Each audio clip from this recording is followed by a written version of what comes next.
31-year-old Bo Rothwell was found guilty of murdering his wife, Jennifer. The sentencing was held on July 8th of 2022, and Bo was sentenced to life in prison without the possibility of parole, and an additional 4 years each for charges of abandoning a body and tampering with evidence, both of which will be served concurrently.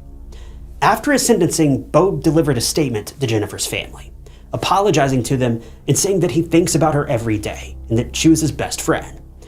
But let's be real, these words are nothing but lies. No one betrays their best friend. No one lies to their best friend. No one murders their best friend. That's not how it works. Jennifer's family not only lost their daughter, a bright, caring, and strong young woman, but also their unborn grandchild, all because one man had his own selfish lust that he was concerned with. Jennifer's mom, Robin, delivered a statement after the sentencing via a video call and said, quote, "We thought we would have more than 28 years with her. Gone are the moments of joy with friends and relatives." It's just so heartbreaking to see Jennifer's family breaking down in grief, knowing that they'll never see their daughter ever again. Husbands are supposed to be the protectors of their wives and vice versa. A marriage is a relationship in which you can find comfort in the other person, peace. When you hold their hands or you hug them and you feel that release of breath as your shoulders drop. Bo betrayed that bond, almost from the very beginning. Jennifer's case has been largely compared to that of Chris Watts and Scott Peterson.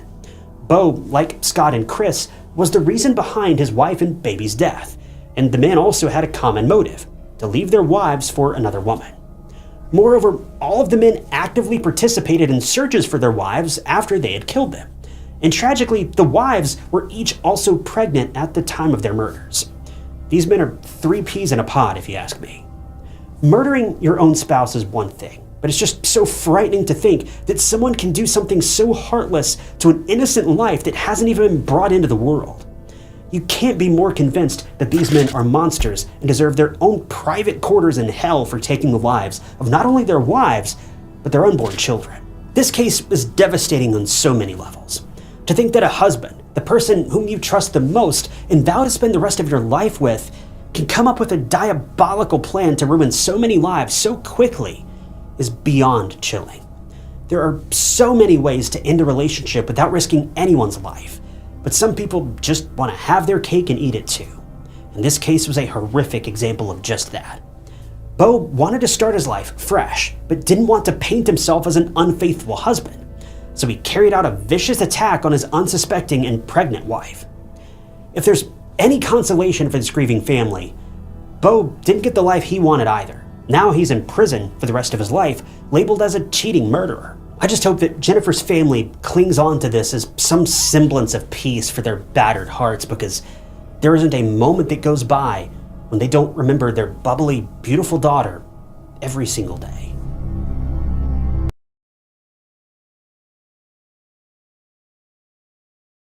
On average, a full-grown Rottweiler consumes about 2 to 3% of its body weight in food every single day. This can be anything from dog food to animal and marine protein, lean meats, the list goes on. But what if I told you that Rottweilers in Brazil unknowingly ate a person? Well, this alone is gruesome and vile, but the reason will give you genuine chills.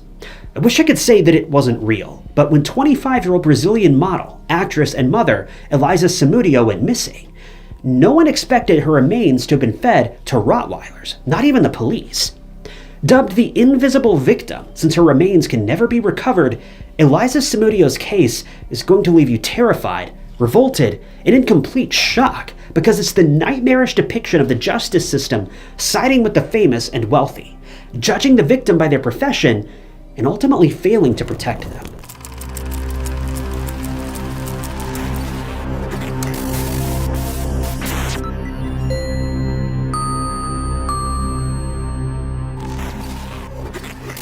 Welcome to True Crime Stories. If you're new here, I post new true crime cases every single week with none of those terrible AI narrations, just you, me, and a case to solve. So if you want to see some good old-fashioned true crime documentaries, hit that subscribe button. It's totally free and it'll keep you up to date with all of my future videos. Eliza Silva Samudio was born on February 22nd, 1985 in Brazil, to parents Luiz and Fatima. Luiz was an architect, whereas Fatima was a farmer. But the couple was anything but perfect. See, Louise was a violent man and would physically abuse Fatima on several occasions. It's safe to say that young Eliza got the very first glimpse of how terrible people can be very early on in her life. But Fatima wasn't the type of woman to stick around with an abusive man. So when Eliza was 6 months old, Fatima decided to take Eliza away from it all and divorce her husband. But since Fatima was in the throes of financial problems and couldn't raise a child on her own, baby Eliza was left with Louise, while Fatima moved out of the family home and went on to restart her life in Campo Grande. Soon, she met a man, fell in love, got married, and the couple welcomed a son. The couple also started a somewhat successful pepper farm. All the while, Fatima occasionally met Eliza until she was 10 years old, and at this point, Eliza went to live with her mom and her now new family in Campo Grande. She spent a year there before moving back to her father's home after he threatened both of them with death, then took Eliza back to his terrible home. Life for Eliza was not ideal. Her family was broken. It was in financial strain, and Eliza, since she was very young, was also subjected to abuse by her father. The most disgusting part about Eliza's life with Louise is that when she was just a teenager, he tried to force her into adult work, strictly because of the money that it made. This man had no boundaries, and this alone proved how broken he truly was. The best time of Eliza's life was with her mom, and the year that she spent with her was the only normal and steady time in her life. Nevertheless, her grave family situation did not stop Eliza from aiming for the stars. She wanted to become a model and an actress in the more famous parts of Brazil, like Rio de Janeiro and Sao Paulo. And that's exactly what she did. When Eliza turned 18, she packed her bags and moved to Sao Paulo. But Eliza soon came face to face with the brutal realities of moving to a big city with big dreams and empty pockets. It wasn't going to be easy. Even though Eliza auditioned for a lot of roles in movies, TV shows, and modeling campaigns, she didn't land any of them. Heartbroken and needing money to survive, Eliza felt she had no choice but to turn to adult work, unfortunately falling into a terrible trap that so many young women find themselves in, especially in today's world with the advent of apps that let you pay people to do darn near anything. It's so heartbreaking to see Eliza trying to survive in a big city and seeing her dreams fade away so quickly. Eliza may not have had her dream job, but she eventually got a few acting roles, albeit in adult movies. She also fulfilled her modeling dream by featuring in several Brazilian magazines.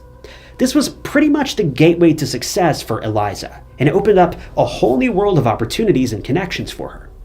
With her modeling success, Eliza attended various sports events, mainly soccer, and there she met and networked with soccer players who were also celebrities. Eliza had always loved soccer since she was young, and it was her dream to marry a soccer player and become a mom. Well, during one of these events, she did meet someone, and it was a very famous soccer player, Bruno Fernandes de Souza. Bruno came from a broken family too, so he and Eliza had that in common. Bruno's dad was a very violent man with a criminal past, and his mom was a raging alcoholic. Needless to say, Bruno and Eliza had pretty rocky starts to their lives. But Bruno made it through and made his life mission to be successful. He became a well-known soccer player, and he played with the Corinthians, then became a partner of MSI before joining Flamengo in 2007. By all accounts, Bruno was a great goalkeeper, and even went on to win several trophies from 2007 to 2009 while playing for Flamengo.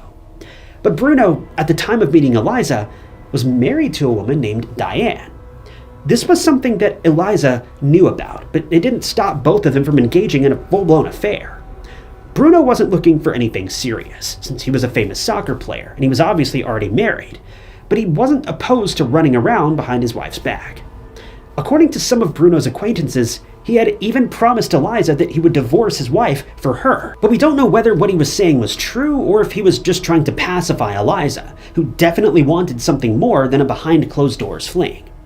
Now, Eliza and Bruno's actual place of meeting is unknown.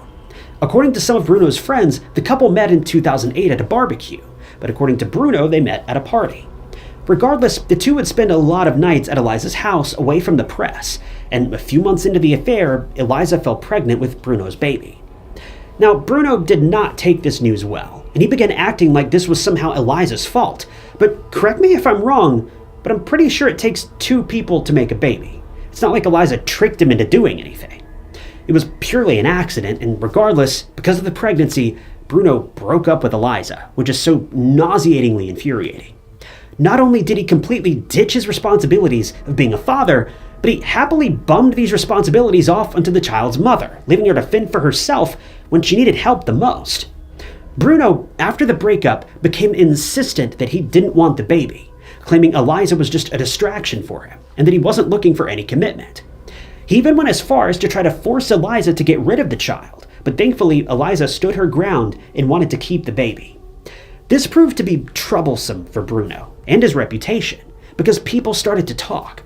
Scandals and rumors were everywhere that Bruno was involved with another woman and that she was expecting their child. This caused Bruno to spiral, and then things escalated dangerously. At one point, Bruno kidnapped Eliza and forced her to take medication that would end the baby's life, but thankfully the baby survived with no issues.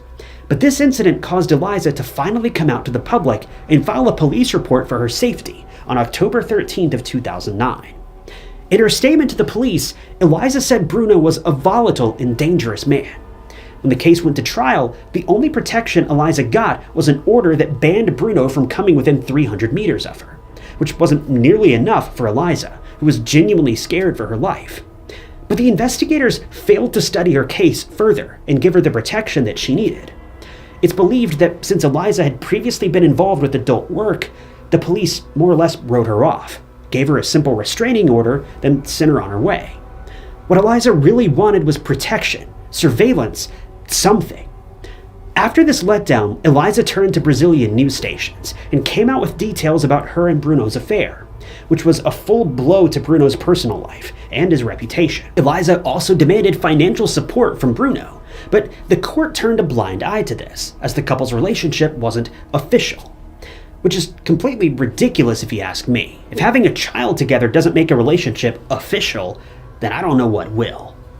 Bruno, in his own press conference and public appearances, went on to state that the child wasn't his, and that Eliza was trying to milk money out of him, because that was what women in this profession do, according to him. Which really tells you the kind of person that Bruno is.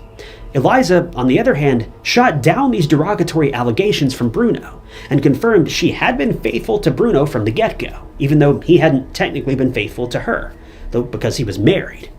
The whole situation was just a mess. Fast forward to February 10th of 2010. Eliza gave birth to a healthy baby boy, who she named Brunino, which when translated basically means Bruno Jr., or Little Bruno. Bruno was not the least bit interested in his child, and didn't even see him until he was 4 months old. The whole situation was all just so awful for Eliza and the baby. She wanted to give her son a better life. She hoped that the baby's father would show up for him, but sadly, Bruno only cared about his own image, and Eliza was about to find out just how far Bruno was willing to go to save his reputation.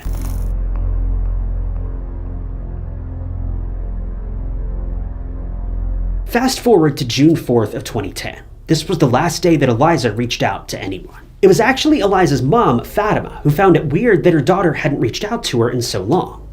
Although Eliza and Fatima initially had a falling out, Fatima was still concerned for her daughter, and get this, Fatima didn't even know Eliza had a child. Eliza's friends were also starting to get worried about Eliza, and no one had heard from her since June 4th.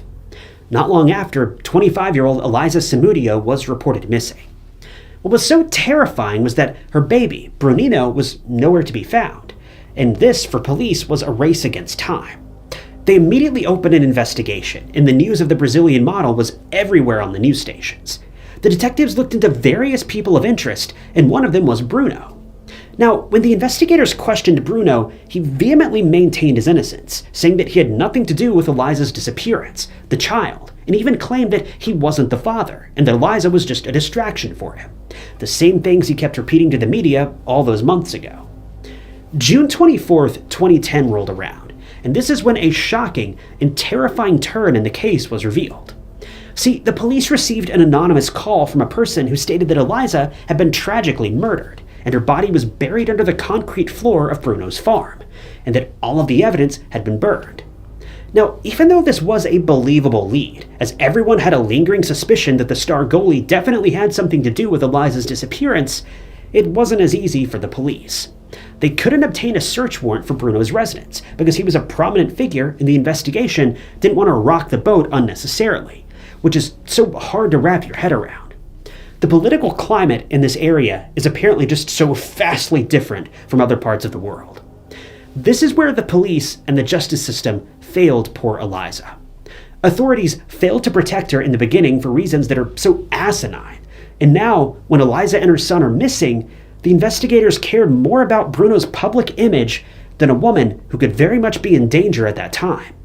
If this doesn't make your blood boil, then I don't know what will. But on June 26th, Bruno was officially named the main suspect in Eliza's disappearance, after detectives found Brunino in Bruno's house with one of his other mistresses, Fernanda Castro. Luckily, Brunino was alive, unharmed, and well. When the investigators questioned Fernanda, she confessed that the child had been given to her by Bruno's wife, Diane, and she was asked to keep an eye on him. The detectives were extremely suspicious of Bruno at this point, because why would Diane have Eliza's child, and what was he doing in Bruno's house when he wanted nothing to do with the child? And more importantly, where was Eliza? With this revelation, Fernanda was taken into custody, while on June 28th, another search of Bruno's house was conducted, and by that time both Bruno and his wife Diane were uncooperative and they'd lawyered up. Pretty convenient timing.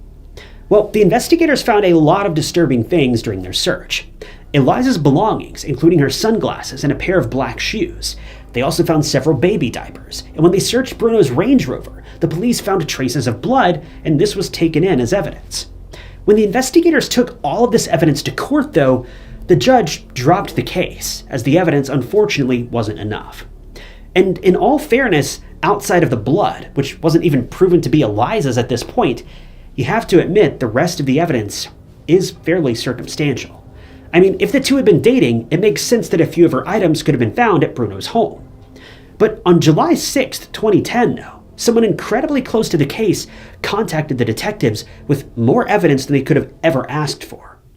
A confession.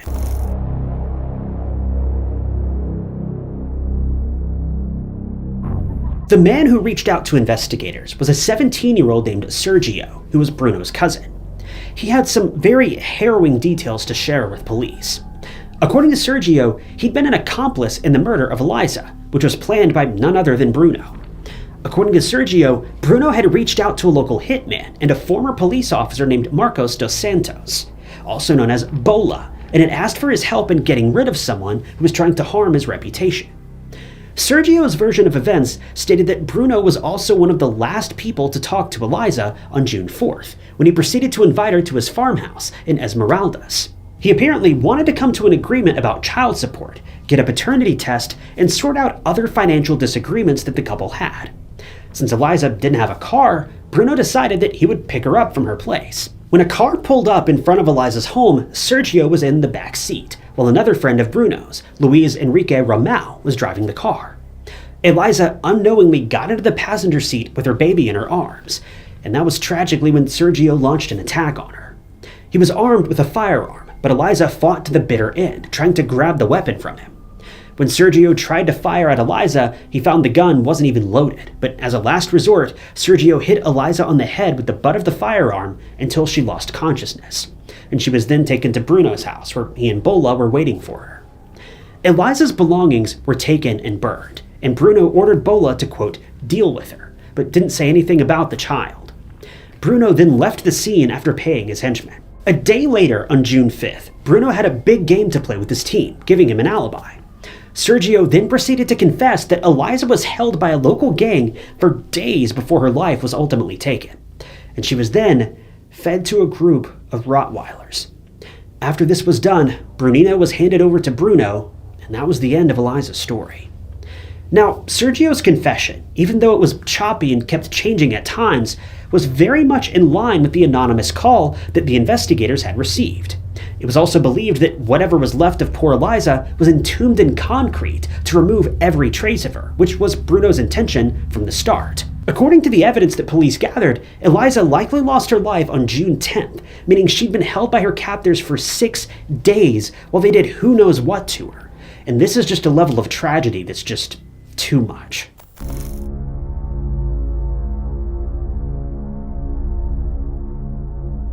The police, after hearing all of this, decided to conduct another search of the place where Sergio pinpointed where Eliza's remains were. but they found nothing. The detectives believed that Sergio and other men involved in Eliza's tragic passing were lying about the location of her body, as they wanted to get away with as much leniency from the court as possible, which is very rich coming from people who didn't even think twice about driving a defenseless and innocent woman to her tragic end. Sergio's emotional confession proved to be the driving force, and the judge finally issued arrest warrants for everyone involved in Eliza's attack and death, which included Bruno as well. On July 8, 2010, Marcos, better known as Bola, was arrested by the military police. As for Bruno and Louise, they'd surrendered to the police after much convincing by Bruno's lawyers, as this was the best for his public image. Seriously, this man had the nerve to save his reputation, even after what he did. The trial was held on November 19th of 2012, almost 2 years after the disappearance of Eliza, and the main suspects included Bruno, Louise, Bola, Fernanda, Diane, and the 2 other accomplices. In the end, Louise was sentenced to only 15 years in prison for abducting and claiming the life of Eliza. Bola received 19 years in prison, an additional 3 years for hiding Eliza's body.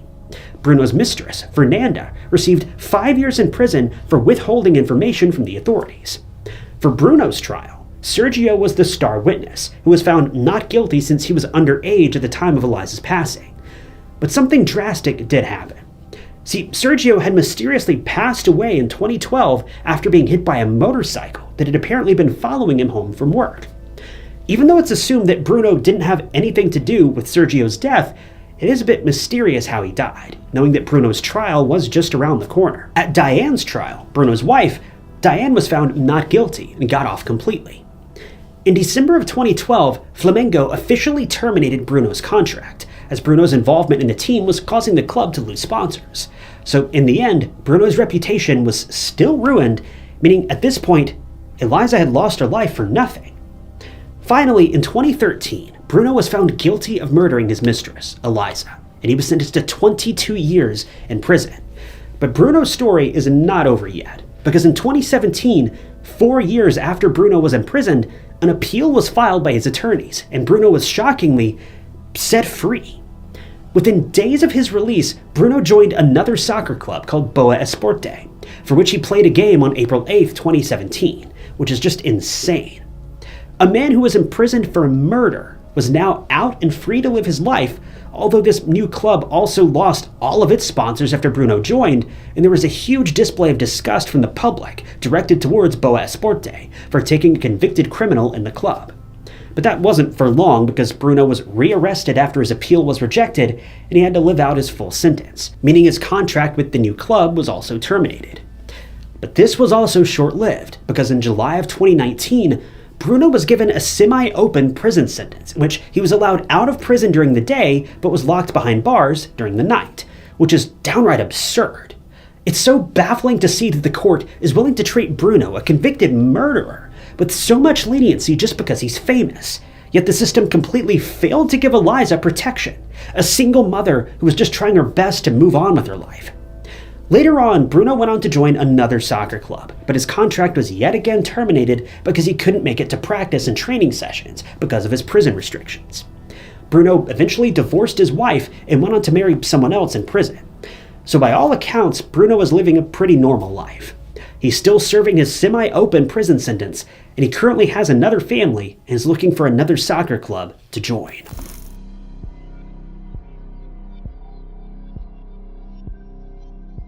Soon after Eliza's disappearance, and during the trial, her mom Fatima fought to the death for Bruninho's custody. Again, when you think things couldn't get worse, the Brazilian justice system proves you wrong. And this time, the court failed to see reason yet again. The baby's custody was given to none other than his grandfather, Luiz Carlos Samudio, the same person who abused Eliza and Fatima, and even forced his own daughter to engage in adult work at a very young age. Who in their right mind would grant custody of a child to a predator who doesn't even have a credible record of taking care of his own family? Well, according to the court, Luiz Carlos was the last person Eliza was living with, so it was only reasonable that her child lived with him too. But they failed to mention that it was Luiz holding Eliza captive, since he threatened her to death if she left. Fatima, after Brunino's custody was handed over, went straight to the court and demanded custody of the child, and gave rock-solid proof of Louise's violent behavior. Not long after, a conviction came out, holding Louise accountable for assaulting a 10-year-old girl, and this was when the court immediately took custody away from Louise, and Fatima was granted full custody of Brunino. Fatima officially became the baby's legal guardian. She requested a paternity test, which proved that Brunino was indeed Bruno's child. This confirmed Eliza's claim that she'd been faithful to Bruno. The child has grown up since and is living with his grandmother, who's showering him with all the attention and love that Eliza would have if she'd been alive and well. This case is truly tragic and is a perfect display of raw and unfiltered human rage. To think that Bruno, a self-obsessed and fame-hungry excuse of a person, would remove Eliza from the picture so brutally and mercilessly, and then witness the court go above and beyond in leniency towards him, is chilling beyond measure. Eliza, who had a rough start in life, was a headstrong girl with dreams of starting a family with the man that she loved. But she paid with her life, which was snuffed out by the very man she thought she could trust. Controlling and abusive relationships are like a dark maze with seemingly no way out. But there definitely is one if you choose to change the course of your life. We all deserve someone who's proud to have us in their life, not hide us away, because that's what real and healthy relationships are made of. And I think we all deserve that. Sadly, that chance was stolen away from Eliza, but don't let it be stolen away from you too.